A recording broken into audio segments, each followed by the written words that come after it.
C'est une affaire judiciaire qui n'en finit plus de durer et de faire parler d'elle.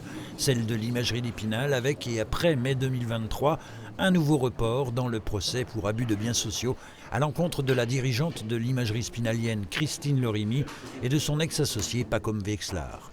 Procès consécutif à une plainte qui avait été déposée de son vivant par l'entrepreneur vosgien Hervé de Buyer, décédé en mars 2020, et qui 4 ans plus tôt, en 2016, avait injecté 900 000 € environ pour aider au développement de la vieille dame du quai de Dognéville.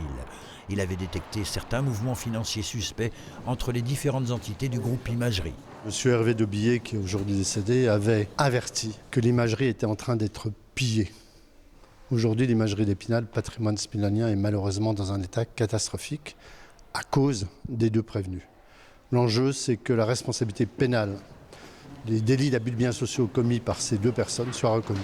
Des malversations réfutées par l'avocat de Christine Lorimi. Le dossier démontre qu'elle n'a signé aucun document de transfert de fonds d'une société vers une autre. Ça n'est pas elle qui a signé ces documents-là, qu'elle n'est à l'origine d'aucun de ces transferts, qu'elle n'a rien touché dans cette affaire puisqu'elle perçoit sur la période de prévention entre 800 et 1200 € par mois. De la part de quelqu'un que l'on présente comme un escroc, c'est tout de même assez rare. C'est quelqu'un qui ne s'est absolument pas enrichi. Le procès avait débuté ce mardi matin à 9h au tribunal judiciaire d'Épinal, mais les avocats de la défense ont rapidement indiqué qu'ils n'avaient pas pu prendre connaissance à temps d'un document de synthèse. Les magistrats ont alors décidé d'une interruption de séance. J'ai demandé la nullité de la procédure, puisqu'il y a un principe fondamental du droit pénal français, c'est que la procédure doit être loyale et équitable, et que si elle ne l'est pas, c'est la nullité de la procédure. À partir du moment où la synthèse de l'accusation est dans le dossier du tribunal, mais pas dans celui de la défense, il y a manifestement une violation de ce principe.